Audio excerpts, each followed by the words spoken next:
Coming up on show 769, the Audi Q4 E-TRON could arrive at just $45,000, and that changes everything. Stick around and I'll tell you more. Plus some amazing sales news from Norway and the UK. The Volkswagen ID.3 gets an order date. Lots of people have been hanging out for this. A new EV for China from the ARCFOX, and the Renault Kadjar going electric. Those stories and many more coming up on today's podcast. Well, good morning, good afternoon or good evening, wherever you're listening in the world. Welcome to EV News Daily, the edition for what happened on Tuesday, 5th of May. My name is Martyn Lee, and I go through every EV story so you don't have to. Thank you for your patience as well, letting me drop a few shows in a row because I took some time with the family and I'm just catching up. So we'll start with some sales news, and I would preface this, of course, with we are living in some very, very strange times. Almost half of all new cars sold in April were electric in Norway. In Norway, in April, 3,671 new electric cars were registered in April. Now, electric cars accounted for half of all new cars registered. I should say new passenger cars registered. Once again, the most popular model. Any guesses? Have you been paying attention every month when we talk about Norway? Yes, if you said the Audi E-TRON, you get bonus points. It was the most popular model across all types, according to electrified.com. So congratulations to Norway for once again getting to that 50%. Well, it was 49.4, but we're all friends here. Let's call it 50%. The 50% threshold. It's such a big deal, of course. There's plug-in hybrids to add to that as well, which are another 31.2%. And so when you work out cars with plug sockets on, over 80% of cars registered in April had a plug socket on. I know these are strange times. These are very weird. The Nordic countries have dealt with COVID-19 differently to some. However, car sales definitely down, and for that reason you've got to look at the proportion of car sales and so not get too carried away. But this is without doubt amazing news once again. The Audi e-tron, about 4,500. I think by now they've sold about 4,500 in 2020. In Norway, which is just wonderful. Norwegians love their e-Golfs. If you've been watching Bjorn Nieland's videos for any length of time, as I have, you'll see a lot of e-Golfs always charging and flying around in the background. Nissan Leaf always does well in Norway, selling 350 of those last month as well. A total of almost 2,000 Leafs sold in Norway so far this year. And the good news doesn't stop there for EVs, because EVs took a record market share in the UK, a much bigger car market, of course, of 34%. Now, look, April was a crazy month. The UK electric vehicle market performed so superbly that I'm very conflicted when bringing you this story. As I said on Twitter today, I feel a little bit like my favourite football team just won the game 5-0, and then I found out the other team, the opposition, never actually turned up, because that's a little bit what it's like. However, let's call it a third of all new cars registered in the UK, a massive car market, were indeed electric cars. And that's the kind of stat that you dream about saying. You dream about these things happening. And whilst the EV market share, electric car registrations have been creeping up over the last couple of years, and I think they hit even 7% in March, which is undoubtedly fantastic, a third, like 32 or 34%, is not real. It's sort of real, but it's not really real. April saw just 4,321 models registered. Not surprising, because the UK, which unfortunately now holds the title of the worst country affected by this horrible virus, outside of the US, certainly in Europe as well, we're leading the league tables that we don't want to lead. We have been in full lockdown, and as such, there really were no sales. Although what we're talking about here are new car registrations. So you don't always have to register a car the minute you think you need to. Sometimes you can do them in batches. I will also add to this there was a lot of excitement in the EV community. I get that today, but I would also add in 1st of April saw new business rates, or rather new tax rates for people that have company cars, and that now goes to 0%. There's now no penalty for having an EV as a company car, as a benefit in kind is what it's called. You get the benefit of driving the car at the weekend when you're not doing business miles if you have a company car. I would also add that there was a lot of fleet registrations happening in April. That doesn't necessarily mean that those cars have been delivered. They were simply registered. Still, with all of those caveats in place, third of the market being electric, which is just wonderful. And obviously anybody that works in the car industry in this country, at least, my thoughts are with you for seeing a 97.3% decline in a market it's just turning the tap off, literally, isn't it? However, we know that this is the pause button being pressed. It's all we're doing, and that people still want cars, and people still have the money to buy cars. Hopefully, we can get through this with the economy in good shape. It's not recession and depression. What we're talking about is simply the pause button being pressed, and then when this is all over, whatever the new normal looks like, people will still want to buy new cars. That's my prediction, at least. The top 10, well, okay, the number one selling car, let's get the headline out of the way. The number one selling car in this country was the Tesla Model 3. And I'm not saying, the number one electric car. No, the number one selling car, full stop, was the Tesla Model 3. The number two selling car in this country, full stop, was the Jaguar I-Pace. So the top two cars that were sold were pure electric cars, which is just, again, I wish this stat was real. I wish it was really real, because when the day comes when it's a level playing field and we can say these things, man, it's going to be an amazing day. It feels good now talking about it. It's going to feel good then. Tesla Model 3 sold more than the second and third cars combined. But like I say, they weren't a ton of cars being registered in April, but still a nice stat anyway. Let's talk about the VW ID.3. The Golf that's not a Golf, they're calling it the ID.3. It's the new Golf, really. I had somebody on YouTube say, that joke isn't funny anymore. I'm not sure it was funny the first time round, but you're not going to stop me saying it. So for anyone that has a pre-order for that, here is the news that you need to know. Jürgen Stackmann, who I follow on Twitter, who is a member of the board of management, he says, sweet anticipation is coming to an end. Our ID.3 first. Pre-bookers can order your car on the 17th of June. You'll be doing it through your local dealers, and thank you for your patience. And you know what? He's no Elon Musk on Twitter. He hasn't got his 25 million followers or whatever, and he's not being invited on the likes of Joe Rogan. But it is hard for these big auto industry execs, the boardroom suits, to emulate anywhere near what Elon does on Twitter. And they shouldn't, by the way. I'm not suggesting they should. But he is certainly someone who I've been following for a while and has really embraced that direct communication with the fans of VW. And so I appreciate him putting that post online. June 17th, so we're just over a month away, about 6 weeks away from Volkswagen opening the order books for the ID.3 first. Pre-ordered by 37,000 people. I thought only 30,000 of the cars were actually planned, so maybe they'll make 7,000 more. The first customers can configure the cars and place your order. It's a binding order. You get your car in the summer. The cars are made already. Many of the cars are made and being stored whilst they finish off the few last lines of code on the software, and then they're going to have to go round and, I don't know, plug in the USB stick and update all the software. I don't know what they'll be doing, but the cars aren't ready yet. Physically, they're built. Software-wise, they're not ready. However, by summer 2020, you will get your car, and it's a date in the diary then, June 17th. Get your finance ready.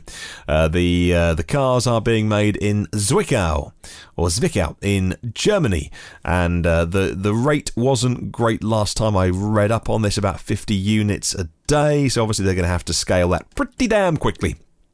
I'll pop a link to Inside EVs in the show notes. if you'd like to read more. Here is the headline story today. Audi's Q4 E-TRON is a very similar car to the ID.3. Actually, it's a bit bigger. So think we don't know what the ID.4 and the ID.5 are exactly like, but it will be Audi's most affordable all-electric car by a country mile. About half the price of a fully spec'd up Audi e-tron.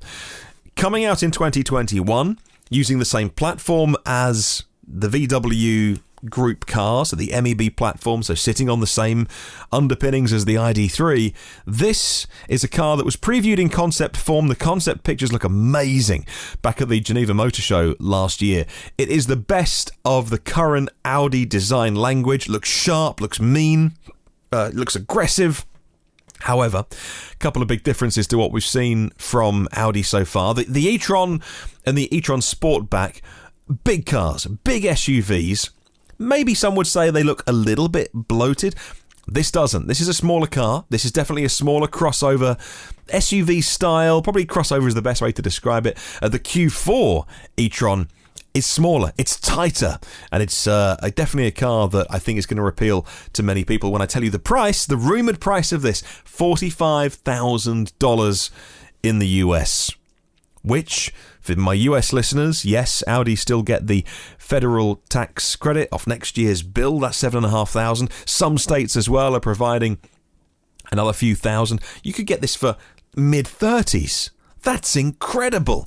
The Audi Q4 e-tron expected to have the 82 kilowatt hour battery pack, almost 300 miles of range on the WLTP, the European test cycle, all-wheel drive, of course. It's an Audi.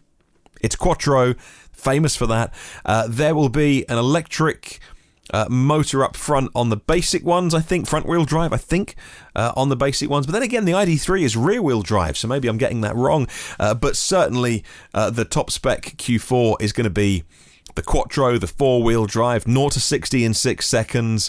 And as I say, it's the price. According to Car and Driver website, it's the price, which many people will be going, hang on a minute, I can get a really nice, luxurious, German, long-range, highly spec'd EV for that price? Well, that changes quite a lot, and the car is out next year. I'd love to know what you think about any of the stories that we talk about on this podcast. You can email me. Are you tempted by the Q4 e-tron? Nice car. You can email me, hello@evnewsdaily.com, and I'd love to hear from you via email. So there's a new EV coming to China, made by the BAIC brand. The first series production electric car from ARCFOX, all one word, is a dedicated EV brand from the parent company, BAIC BJEV. It's going on sale in China. It's a big SUV, premium standards, they say. Of course, they give the range, but it's the Chinese NEDC, so they say 650 kilometers.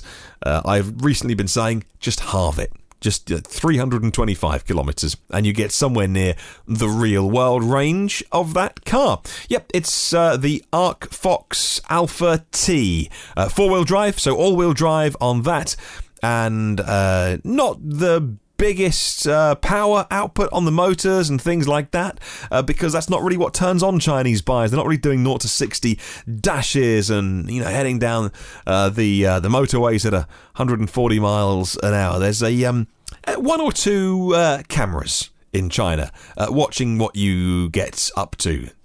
I mean that in the nicest possible way, but it's not high up on the list of EV buyers in terms of doing burnouts down the road. But of course, 2 motors with about 163 kilowatts of power. Big battery though. It's a big SUV and a big battery, 93.6 kilowatt hours. So hopefully, with some efficiency on that, they can make the range go further than what I was saying. Battery cells aren't domestic. They're not Chinese. These are coming from Korea. These are SK Innovation cells, the ones that go into the Kia e-Niro, I think. So these are good cells, by the way, good technology, good batteries. Unfortunately, just for the Chinese market for now, because I'm really interested in these cheaper, the equivalent, it's always hard to do like for like, but the equivalent of about $39,000, about 36,000 euros for this, which has got a massive, like 96 kilowatt hour battery, big SUV, and loaded with tech. So 5G capable and level 2, maybe even level 3, driver assist, autonomy features, which can be updated over the air. All very interesting, high-tech stuff coming out of China.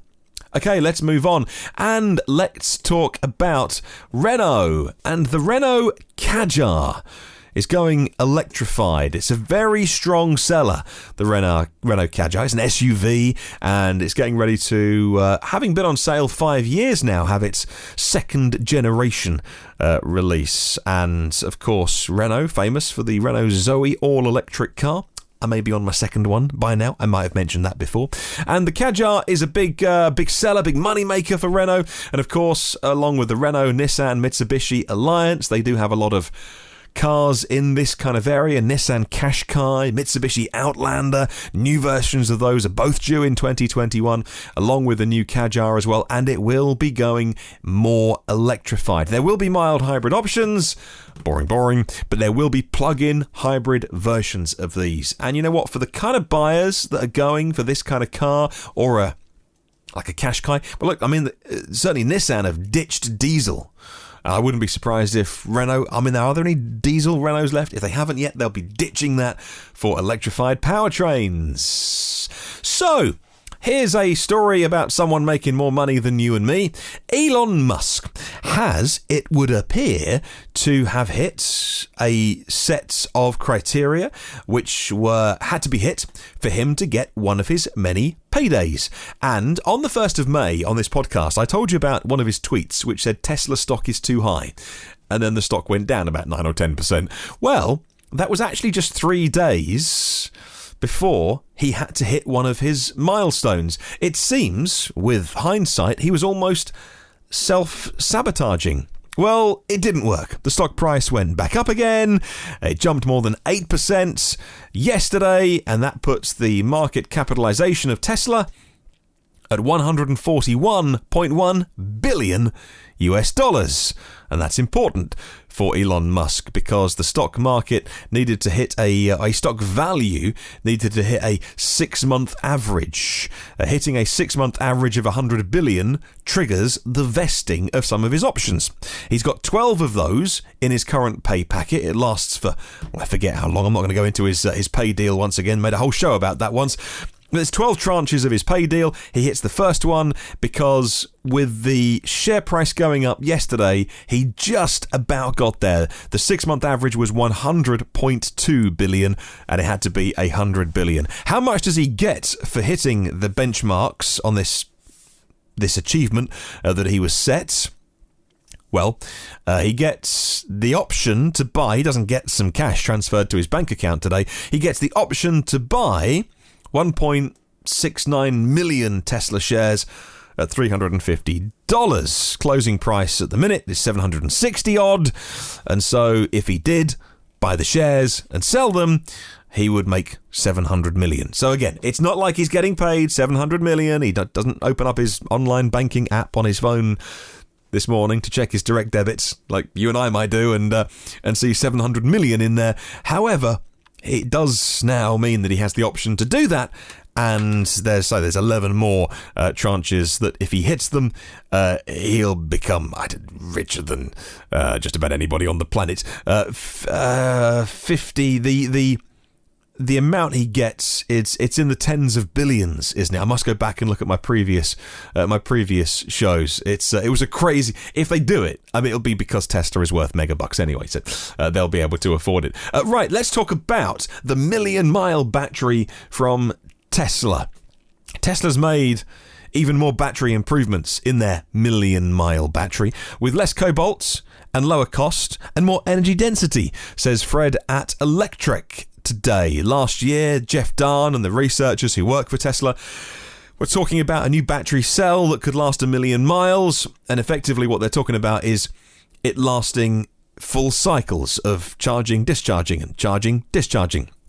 The new battery tested a lithium-ion battery cell with a next generation, what's called single crystal cathode, an NMC 532 cathode, and they were able to show 4,000 cycles, charging and discharging. And if that's how you use your car, and they did some calculations, it works out about a 1,000,000-mile battery.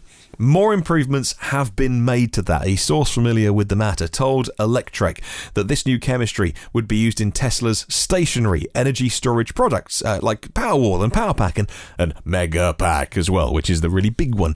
And so it's amazing that you think they've hit this huge number. They haven't stopped working on that. They've made more improvements to it. And of course, when you scale that at the kind of scale that Tesla is looking at for the amount of cells they need for their cars, but also this new chemistry and stationary storage as well, the more you make of anything with cost savings and scale, the more it comes down, and maybe they can hit that legendary $100 per kilowatt hour at battery pack level. And when they do, that is what people start to talk about being a tipping point for EVs and a tipping point for batteries. So once again, we're really looking forward to more information on Tesla's Battery Day. Finally, we'll end on, I'm really interested in electrifying not just cars, but other forms of transport. And an ID TechX article today talks about the challenges ahead for electric leisure boating. Torqeedo is the name of a supplier of electric outboard and inboard electric drives for leisure boats and even small fishing boats as well. They recently surpassed 100,000 sales of their electric products, and that's amazing. So congratulations to them. Little ending on a little positive note on the podcast today. What's remarkable is that it's been achieved with really no financial incentives or regulation on vessel emissions. Again, this whole area about electrifying leisure craft and fishing craft as well is something that I've got to make a whole Saturday special about sooner or later, and I think I've got someone lined up to do that as well. The article points out that some of the headwinds, if you like, that they face in anyone trying to electrify marine vessels, no incumbents on the market. The incumbents are making motors, as in, petrol, Yamaha, Honda, Mercury. They're not making the first moves into electric versions. They're doing very nice, thank you, with combustion. There's no incumbents to drive it. There's a lack of emissions regulation, unlike cars on the roads, and very high battery prices. System-level maritime battery prices are very much higher than those used in EVs and stationary energy storage as well.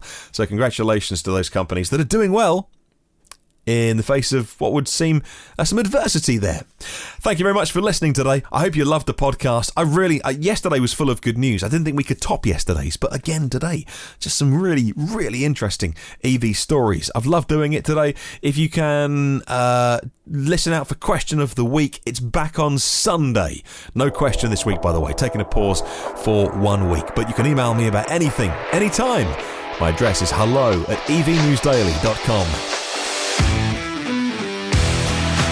Well, thank you so much to 233 patrons of this podcast. You are very generous if you do fund this show. This show hopefully raises awareness of EVs, and if you are already pretty much up for EVs, hopefully you learn something new. I certainly do every day. If you want to check out what Patreon is all about, and you too would like to support the show, it's patreon.com/EV News Daily. Now look, no pressure. I'll make the show either way, but maybe for the price of a posh coffee once or twice a month, $5 or $10, you too can be one of the names on that roll call of heroes that make the show happen. Well, thank you very much to our premium partners, Phil Roberts of Electric Future, Brad Crosby, Avid Technology, Brightsmith Group for Clean Tech Talent, Porsche of the Village, Cincinnati, and Audi of Cincinnati East. If you can do anything for me, it doesn't got to be Patreon, by the way, that is entirely optional. If you can do anything, share the show with someone who would like to hear this podcast. If you can share it with one person or 100, however you do it, or if you think you know someone who would like to listen and learn about EVs and talk about them as you and I do every day, please pass it on. It'd mean the world to me. Hey, have a wonderful day. I'll catch you tomorrow. And remember, there is no such thing as a self-charging hybrid.